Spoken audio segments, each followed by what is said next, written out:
নমস্কার, গল্পকথাকৃতি চ্যানেলে আপনাদের সবাইকে স্বাগত। আজকে শুনবেন স্ত্রী উপন্যাসের অন্তিম পর্ব।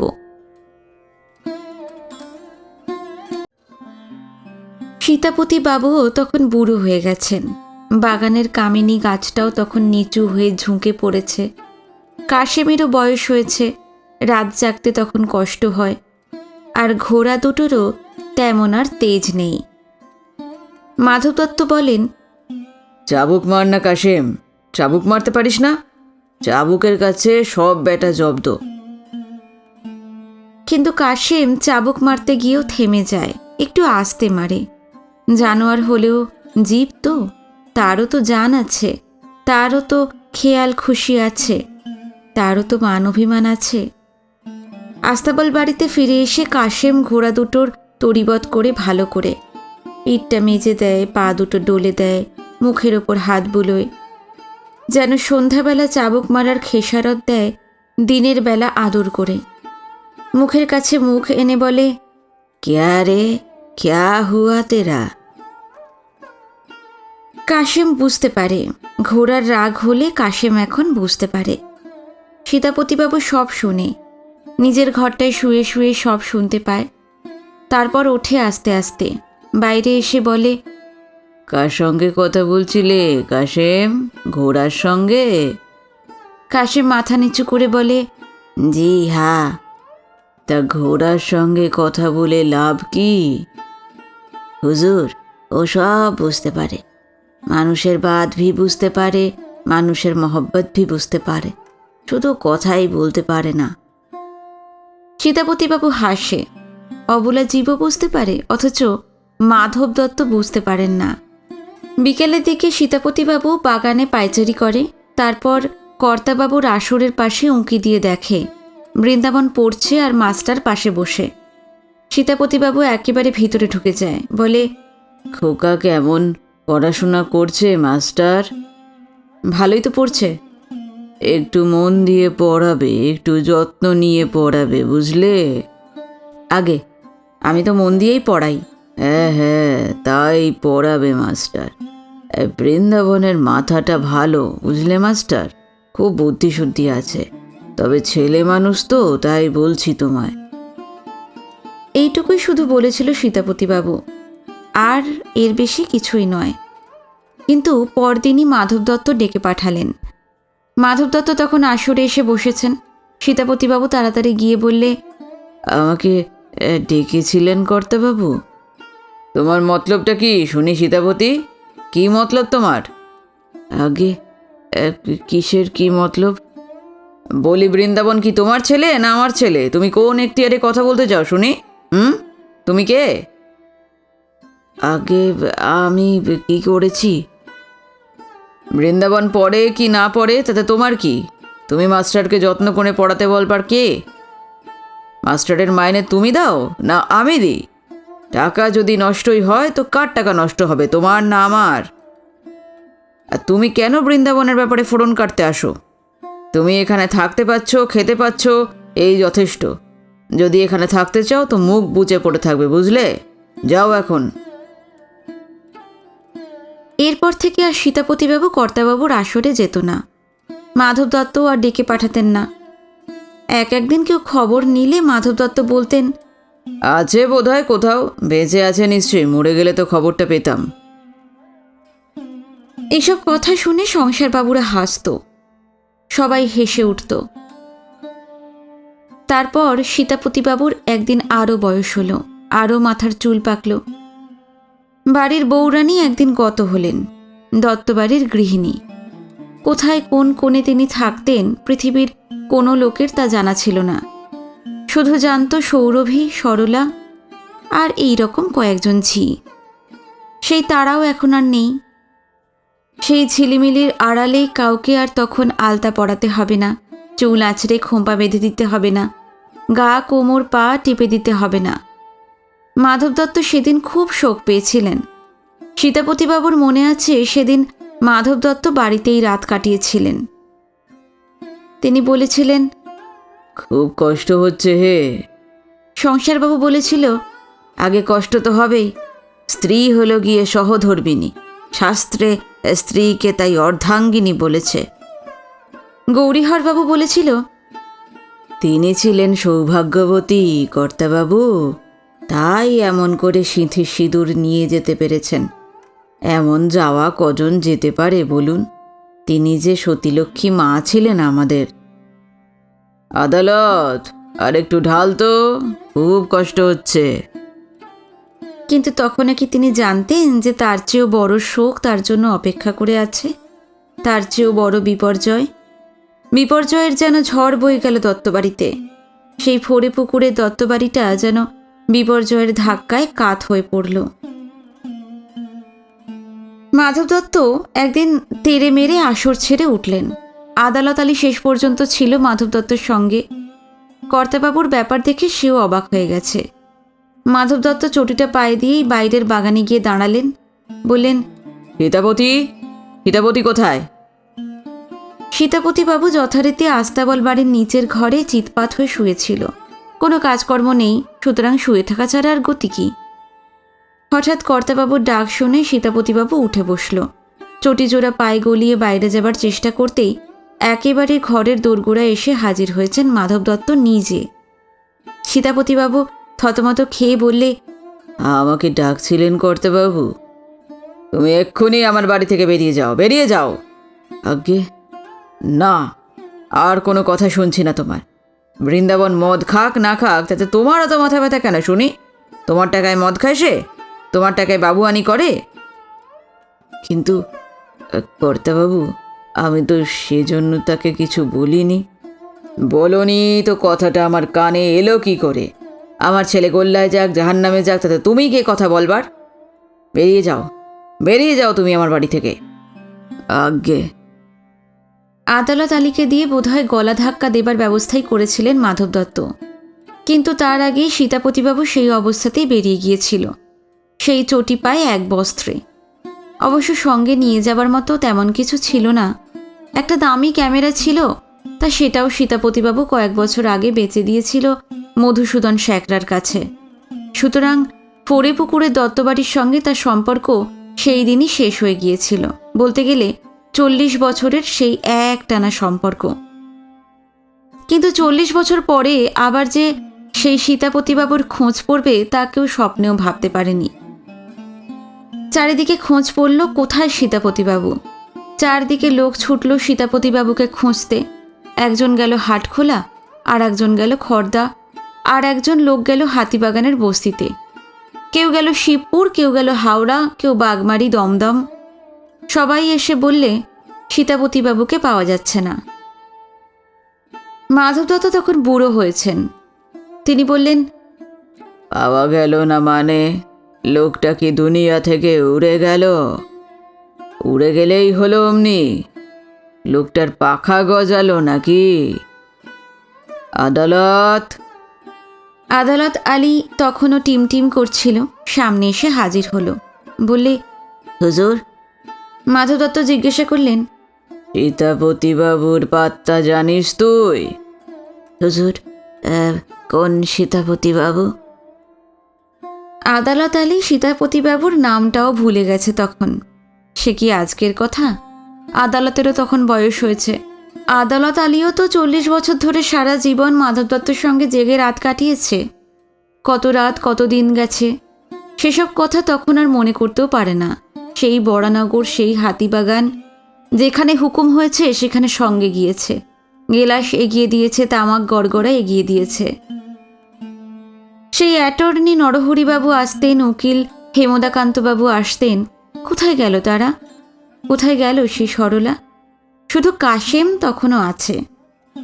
সেই ঘোড়ার আস্তাবলের মধ্যে বৃন্দাবন দত্তর মোটর গাড়ি থাকে এখন, আর কাশেম তার একপাশে শুয়ে থাকে। মোটর গাড়ির ড্রাইভার, ক্লিনার থাকে, তারই পাশে কাশেম শোয়ে। আর সেই সংসারবাবু, সেই নিতাইবাবু, গৌরীহরবাবু, প্রাণকেষ্টবাবু, নাম কারোর মনে নেই। শুধু মনে আছে আদালতের যে বাবুরা আসতো নিয়ম করে, কর্তাবাবুর সঙ্গে নানান জায়গায় যেত, আর রাত কাটিয়ে ভোরের দিকে ফিরে আসতো। মাধব দত্ত আবার জিজ্ঞাসা করলেন, মনে নেই তোর সেই আস্তাবল বাড়ির নিচের ঘরে থাকতো আর এখানে খেত? আদালতের মনে পড়ল, বললে, হ্যাঁ হুজুর, মনে পড়েছে। সত্যি মনে পড়েছে। শেষকালে কি একটা রোগ হয়েছিল সেই বাবুর। দিনরাত খিদে পেত, কেবল দিনরাত খাই খাই করত।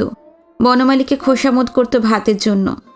সকাল 11টা না বাজতেই কেবল তাগিদ। বনমালীকে বলতো, আরে ভাত দিবি নে, বেলা পড়ে গেল যে রে, পেটের নাড়ি ভুড়ি শুকিয়ে গেল যে। শেষকালে সে খাওয়া নিয়ে কত হেনস্থা। তা তখনও কিছু বলেননি মাধব দত্ত। অমন কত লোক বাড়িতে খাচ্ছে, কে তার হিসেব রাখে? খাক না, খেলে তো কারোর কিছু ক্ষতি হচ্ছে না। যত ইচ্ছে খাক, লোকটার কেউ নেই সংসারে, মাথাটাও একটু খারাপ হয়ে গেছে হয়তো। আত্মীয় স্বজন সবাই ত্যাগ করেছে তাকে, তাই দয়া করেই একদিন আশ্রয় দিয়েছিলেন মাধব দত্ত। বনমালী একদিন বলেছিল কর্তাবাবুকে, বলেছিল, এই সীতাপতিবাবু কিন্তু বড্ড খাই খাই করে, সব ভাত খেয়ে ফেলে, ভাতে কুলিয়ে উঠতে পারি না আগে। তার মানে আগে ভাত খেয়ে উঠেই আবার বলে খিদে পেয়েছে, একদিন হাঁড়ির ভাত শেষ করে বলে আবার রাঁধতে হবে, খিদে পেয়েছে। খেয়ে তখন আর নড়তে পারে না কর্তাবাবু, খেয়ে দে ওই রোয়াকের ওপরই চিৎপাত হয়ে শুয়ে পড়ে।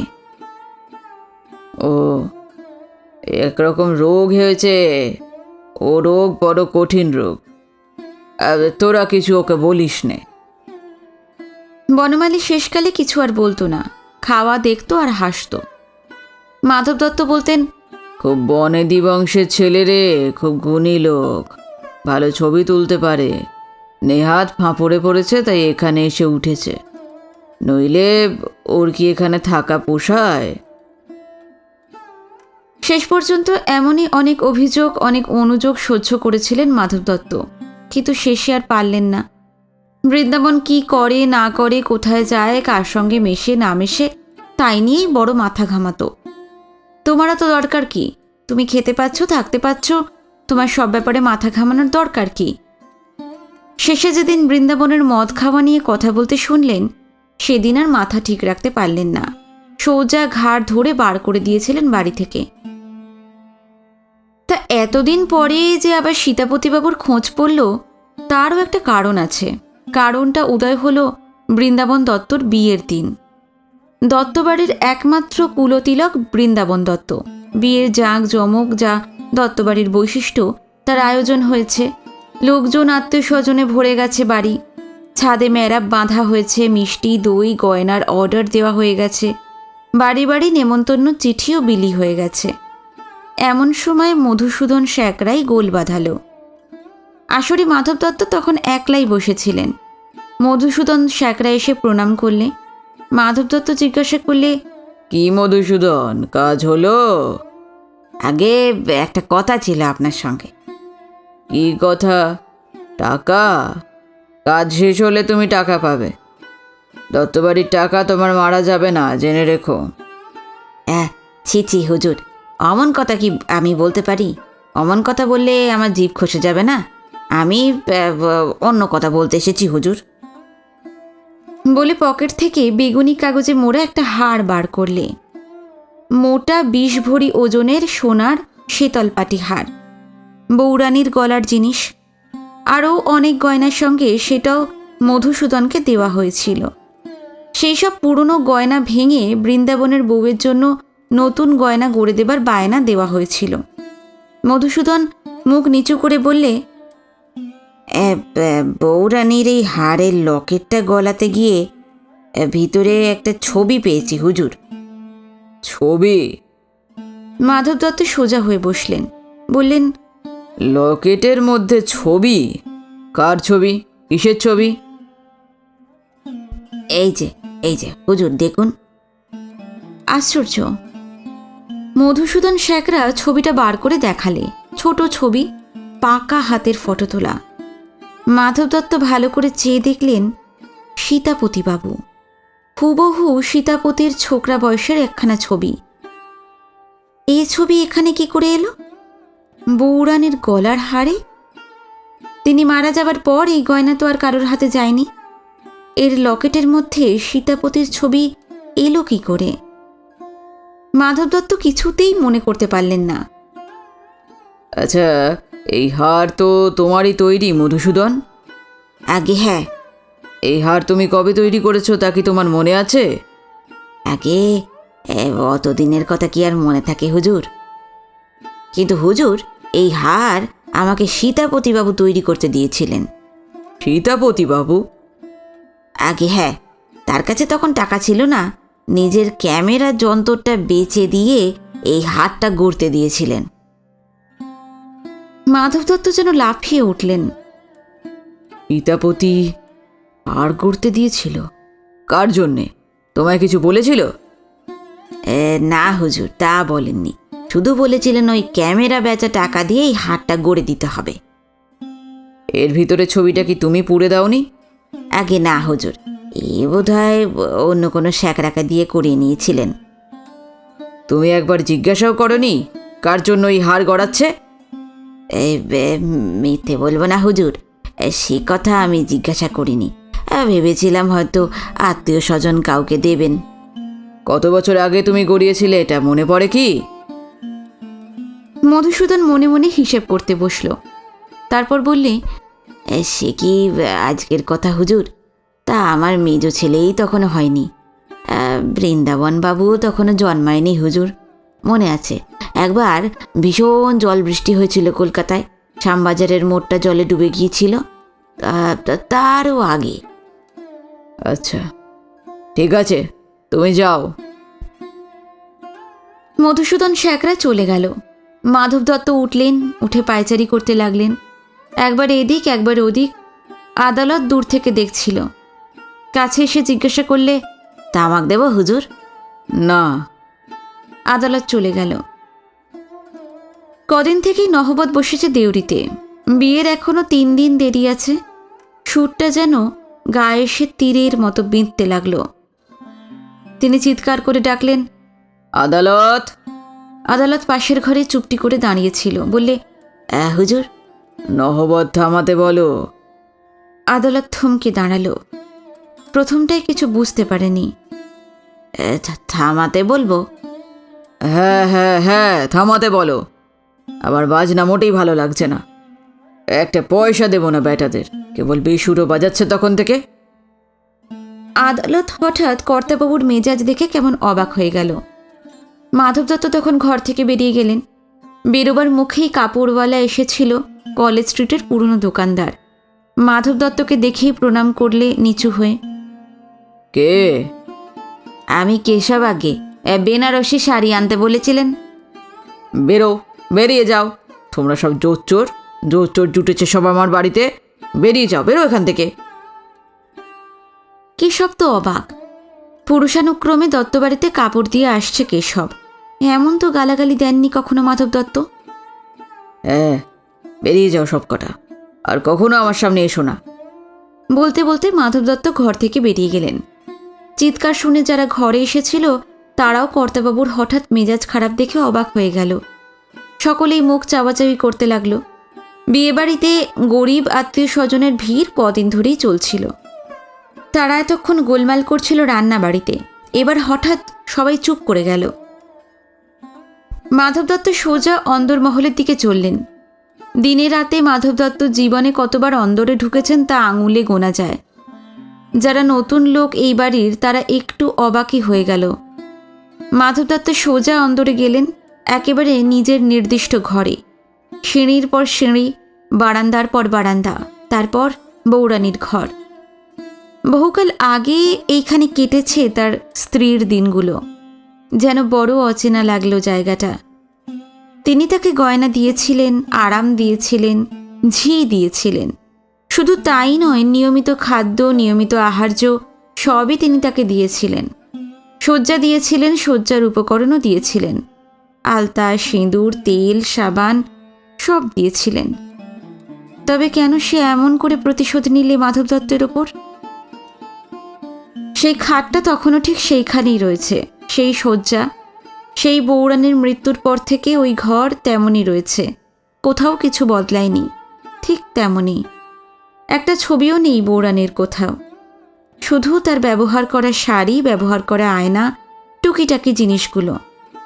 শুধু ধুলো পড়ে রয়েছে চারিদিকে। খাটের তলাটা তিনি দেখলেন। খাটের তলাতেই একদিন সীতাপতির একজোড়া চটি জুতো দেখতে পেয়েছিলেন। আশ্চর্য, সেদিন মাধব দত্ত ভেবেছিলেন বেড়ালে বুঝি টেনে নিয়ে গিয়েছে। সেদিনও সন্দেহ হয়নি সীতাপতির ওপর। তিনি ডাকলেন, আদালত। আদালত সামনে এসে দাঁড়ালো। হুজুর। নহবত বন্ধ করেছে ওরা? হ্যাঁ হুজুর। সীতাপতি কোথায় আছে জানিস? সীতাপতি? আদালতের মনে ছিল না সীতাপতি বাবুকে। সেসব তো অনেক দিনের কথা। মাধব দত্ত আবার বললেন, যেখানে পারিস, যেমন করে পারিস, সীতাপতিকে খুঁজে বার করতে হবে। তাকে আমার চাই। আশ্চর্য, মনে আছে যেদিন বৌরানীকে শ্মশানে নিয়ে যাওয়া হয়েছিল, মাধব দত্ত নিজে গিয়েছিলেন সঙ্গে। বৃন্দাবনও সঙ্গে ছিল। বৃন্দাবনই মুখাগ্নি করবে মাধব দত্ত একদৃষ্টে তাকিয়ে দেখেছিলেন সেদিন। জীবনে কখনো অমন করে মুখের দিকে চাননি। আলতা পায়ে বেনারসি দিয়ে বেশ ভালো করে সাজিয়ে দেওয়া হয়েছিল তাকে। তাকে বড় সুন্দর দেখাচ্ছিল। এত সুন্দর, বৌরানী যে এত সুন্দর তা তো তিনি জানতেন না। জানবার সুযোগই হয়নি তার। মাধব দত্ত দেখেছিলেন বৌরানীর মুখে যেন একটা হাসি ঝুলছে, একটা আলগা হাসি। মৃত্যুর পরেও কি মানুষ হাসে? সেদিন বুঝতে পারেননি মাধব দত্ত ও কিসের হাসি। আজ যেন তিনি বুঝতে পারলেন। আজ যেন প্রথম উপলব্ধি করলেন প্রতিশোধের হাসিও যে অত মিষ্টি হতে পারে, তা আজই প্রথম উপলব্ধি করলেন তিনি। আদালত। জি হুজুর। বৃন্দাবন কোথায়? আগে ও তো নেমন্তন্ন করতে বেরিয়েছে। সবাইকে বলে দে, যে যেখানে আছে সব এই বাড়ি ছেড়ে চলে যাক। আমি কারোর মুখ দেখতে চাই না। দাঁড়িয়ে দেখছিস কি? যা বলগে, যা শিগগির। মাধব দত্তের গলাতে যে এত জোর থাকতে পারে তা আদালত আলীও আগে কোনোদিন শোনেনি। আদালত সামনে থেকে সরে গিয়ে আড়ালে গিয়ে দাঁড়ালো। মাধব দত্ত আবার অন্দরমহল থেকে বেরিয়ে এলেন। হাসিটার কথা মনে পড়ল আবার। শ্মশানের উঠোনে যখন শোয়ানো হয়েছিল, তখন সেদিন হাসি দেখে একটু মায়া হয়েছিল মাধব দত্তর। মনে মনে দুঃখ হয়েছিল। সারা জীবন কখনো বাড়িতে তিনি রাত কাটাননি। বেঁচে থাকতে কখনো সে মুখের দিকে ভালো করে একবারও তাকিয়েও দেখেননি। ভেবেছিলেন কোনো অভাব তো রাখেননি তার। তার আবার কষ্ট কি? তার আবার কষ্ট কি থাকতে পারে? কিন্তু এমন করে সে যে তার উপর প্রতিশোধ নেবে, কে জানত? মাধব দত্ত সিঁড়ি দিয়ে নামছিলেন। হঠাৎ সামনে দিয়ে কে যেন কাছে এলো। কে? কে তুই? আগে আমি সুশীলাবালা। কে সুশীলাবালা? এখানে কি করতে? আগে মামা বাবু, আমাকে চিনতে পারছেন না? আমি আপনার জ্ঞানদা দিদির মেয়ে। জ্ঞানদা দিদি? বেরিয়ে যা, বেরিয়ে যা এখান থেকে। তোদের কাউকে আমার দরকার নেই। মেয়ে মানুষদের আর বিশ্বাস নেই। যা যা বলছি। সুশীলাবালা তবু একবার বলতে চেষ্টা করলে, আগে আমরা যে বৃন্দাবন দাদার বিয়েতে নেমন্তন্ন খেতে এসেছি মামাবাবু। বিয়ে? কার বিয়ে? কোন বেটার বিয়ে? হবে না বিয়ে, হবে না। চলে যা সব। যত আপদ জুটেছে বাড়িতে, যত সব আপদ। যা যা বলছি। সুশীলাবালা ভয়ে ভয়ে সামনে থেকে পালিয়ে গেল। বৃন্দাবন বাড়িতে এসে খবর পেয়েছে বাবা সকলকে বকেছে, সকলকে বাড়ি থেকে চলে যেতে বলেছে। নহবত বন্ধ হয়ে গেছে। দই মিষ্টিওয়ালা কাপড়ওয়ালা সবাই ব্যাপার দেখে পালিয়ে গেছে। জিনিসপত্র সব ভেঙে ফেলেছে বাবা। ঘর ময় দৌড়াদৌড়ি করছে। মার শোবার ঘরের খাট বিছানা বালিশ তোষক সব আগুনে দিতে বলেছে। বাড়িতে তুমুল কাণ্ড বেঁধে গেছে। এত বড় বাড়ি, সবাই কাণ্ড কারখানা দেখে স্তম্ভিত হয়ে গেছে। বাড়ির চাকর বাকর, ঝিঝিউরি, মেথর, জমাদার, ভিস্তি সবাই যে যার জায়গায় চুপ করে দাঁড়িয়ে দাঁড়িয়ে ভয়ে কাঁপছে। কি হলো কর্তাবাবুর? দুমদাম শব্দ হচ্ছে, দোতলায় কাঁচ ভাঙছে, ফার্নিচার ভাঙছে, ঝমঝম করে ভেঙে চুরমার হয়ে যাচ্ছে সব। বৃন্দাবনের গাড়িটা আসতেই আদালত আলী দৌড়ে গিয়ে খবর দিলে। বৃন্দাবন তখন সবে নেমন্তন্ন চিঠি বিলি করে ফিরেছে, সেও অবাক হয়ে গেল। কেন, হঠাৎ কি হলো বাবার? তা জানি নে হুজুর, বলেছেন বিয়ে হবে না। সে কি? বৃন্দাবন দৌড়তে দৌড়তে গিয়ে হাজির হলো একেবারে অন্দরমহলে। সেখানে তখনও দুমদাম ঝনঝন আওয়াজ হচ্ছে। বৃন্দাবন সামনে গিয়ে দাঁড়াতেই বাবার চেহারা দেখে অবাক হয়ে গেল। সকালবেলাও তো এমন চেহারা ছিল না, 1 ঘন্টার মধ্যেই এমন বুড়ো হয়ে গেছে। চোখ দুটো যেন ঠিকরে বেরিয়ে আসছে। বাবা, বাবা, কে তুই? কে কে? আমি বৃন্দাবন, আমি। মাধব দত্ত তেড়ে এলেন একটা লাঠি নিয়ে। বৃন্দাবন প্রতিবাদ করতে গিয়ে বাবার চেহারা দেখে ভয় পেয়ে পালিয়ে গেল। নইলে কি যে সর্বনাশ হয়ে যেত বলা যায় না। হঠাৎ আদালত আলী ঘরে ঢুকে বললে, হুজুর, সীতাপতিবাবুকে পাওয়া গেছে। কোথায় সে হারামজাদা? নিয়ে আয়, নিয়ে আয় হারামজাদাকে। আমার খেয়ে, আমার পরে, আমারই সর্বনাশ। কোথায় সে? তার খুব অসুখ হুজুর, বাগবাজারে রয়েছেন। বাগবাজার? তা চল, বাগবাজারেই চল, দেখি হারামজাদাকে আমি খুনই করে ফেলবো আজ। তখনই গাড়ি বেরোলো। মাধব দত্ত তখন আর কোনো দিকে দেখবার ফুরসত নেই, কোনো কিছু ভাববার সময় নেই। নিজের আলমারি থেকে চাবি খুলে বন্দুকটা নিলেন। গুলি ভরা ছিল না নিজের হাতে, তাও ভরে নিলেন। তারপর গাড়িতে উঠে বললেন, চল, হাওয়ায় উড়ে চল, সে হারামজাদাকে দেখে নেব আজ। বৃন্দাবন যাবার সময় আদালতকে বলে দিল, খুব হুঁশিয়ার থাকবি আদালত, খুব হুঁশিয়ার, দেখিস যেন কেলেঙ্কারি না হয় কিছু। কিন্তু কেলেঙ্কারি তো হলো শেষ পর্যন্ত। যে লোকটা সীতাপতির খবর এনেছিল সেও সঙ্গে ছিল। বললে, তার অসুখ খুব, তাই আনতে পারলাম না। একেবারে বাতে পঙ্গু হয়ে পড়ে আছে হুজুর, আজকালের মধ্যেই মারা যাবে হয়তো। হাওয়ায় উড়িয়ে চল, দেরি হলে বেটা মরে যেতে পারে।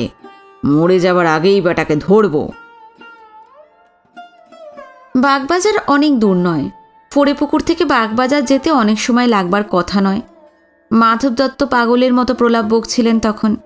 একজন পালিয়েছে অনেক বছর আগেই, তাকে আজ আর ধরা যাবে না। ধরা ছোঁয়ার একেবারে বাইরে চলে গেছে সে। শুধু হেসেছিল শ্মশানে শুয়ে শুয়ে। হয়তো ঠাট্টা করেছিল, হয়তো বিদ্রূপ করেছিল। ঠাট্টার হাসিকেই মাধব দত্ত অভিমান বলে সেদিন ভুল করেছিলেন। তাই সেদিন তার মায়া হয়েছিল, দুঃখ হয়েছিল। তাই তিনি চোখের জলও ফেলেছিলেন। নইলে সেই দিনই তাকে বাঁচিয়ে তুলে তার জবাবদিহি চাইতেন। সবাল জবাব চাইতেন তখনই, সেই শ্মশানের মধ্যেই। কিন্তু আর একজন এখনও বেঁচে আছে। বাগবাজারের বলরামবাবুর বাড়ির সামনে এসে মাধব দত্তর গাড়ি থামল। গাড়ি থামতেই মাধব দত্ত উন্মাদের মতো নেমে পড়লেন। বলরামবাবু সীতাপতির দুঃসম্পর্কের পিস্তুত ভাই। শেষের কয়েক বছর বলরামবাবু না থাকলে সীতাপতিবাবুর আশ্রয়ে জুটত না। শুয়ে পড়েছিল পঙ্গু হয়ে। ডাক্তার আসতো, ওষুধ দিত। বিরাট বংশের ছেলে। অবস্থা খারাপ হলেও চেহারাটাই তখনও টোল খায়নি এতটুকু। কিন্তু তার পরমায়ু তখন হয়তো ফুরিয়ে আসছিল তিলে তিলে। অল্প অল্প কথা বলতে পারত মাত্র। কিছু খেতে পারত না, শুধু ফ্যালফ্যাল করে চেয়ে থাকত। আর একটা দুটো কথা বলতো কখনো কখনো। তখন মাথার চুলগুলো ঢেউ খেলানো, পেকে সব চুল সাদা ধবধবে হয়ে গিয়েছে। গায়ের রং তখনও পাকা আমের মতো।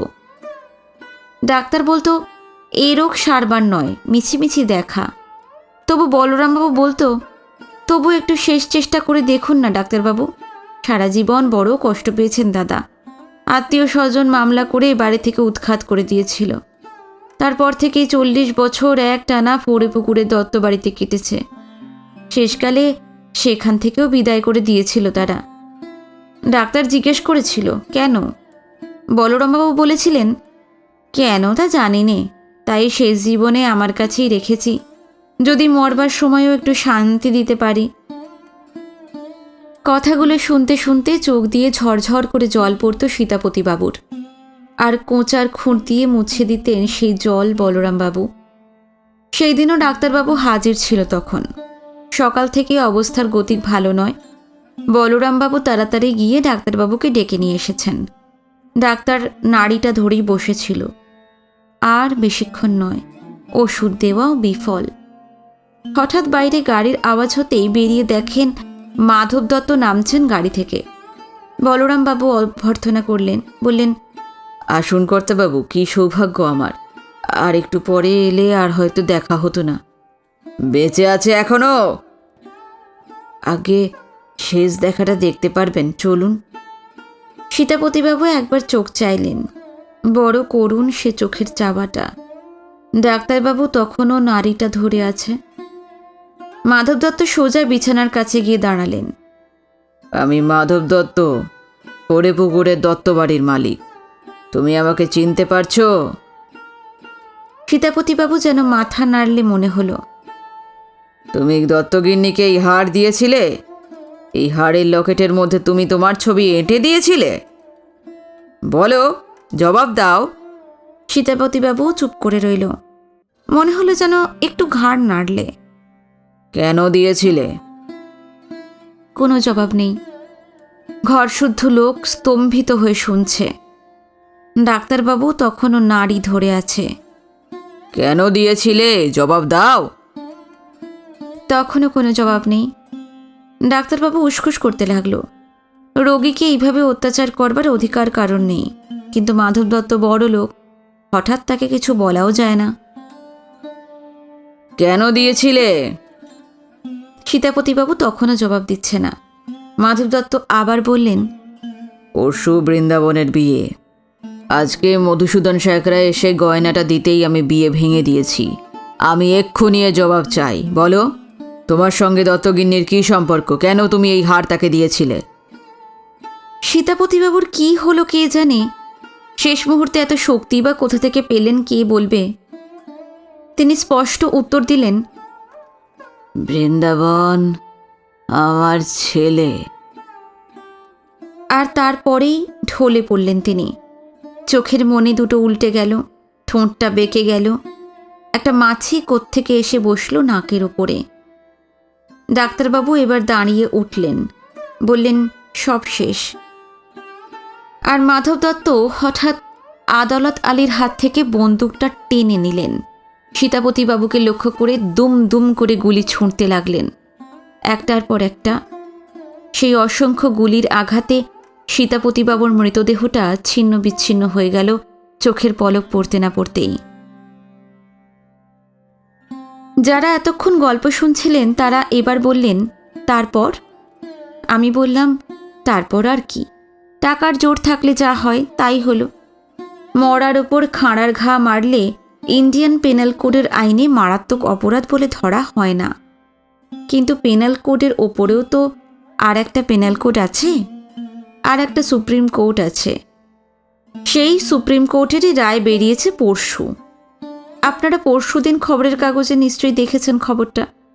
হাইকোর্টের নিলেমে বাদী বৃন্দাবন দত্তর সমস্ত স্থাবর অস্থাবর সম্পত্তি বিক্রি হয়ে গেল নামমাত্র টাকায়। একে অভিশাপ বলুন, প্রতিশোধ বলুন, ভাগ্য বিপর্যয় বলুন, যা ইচ্ছে আপনারা বলতে পারেন, আমার আপত্তি নেই। আমি শুধু গল্প বলেই খালাস।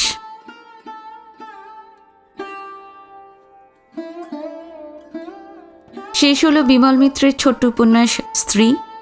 আশা করি আপনাদের ভালো লাগলো। এর আগেও আমি বিমল মিত্রের বিখ্যাত উপন্যাস সাহেব বিবি গোলাম পাঠ করেছি।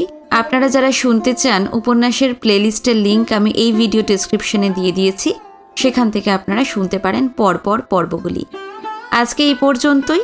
আমার গল্প পাঠ যদি আপনাদের ভালো লেগে থাকে অবশ্যই চ্যানেলটি সাবস্ক্রাইব করবেন যারা নতুন এসেছেন আমার চ্যানেলে, আর কমেন্টে জানাবেন কেমন লাগলো গল্পটি। নমস্কার, সবাই ভালো থাকবেন।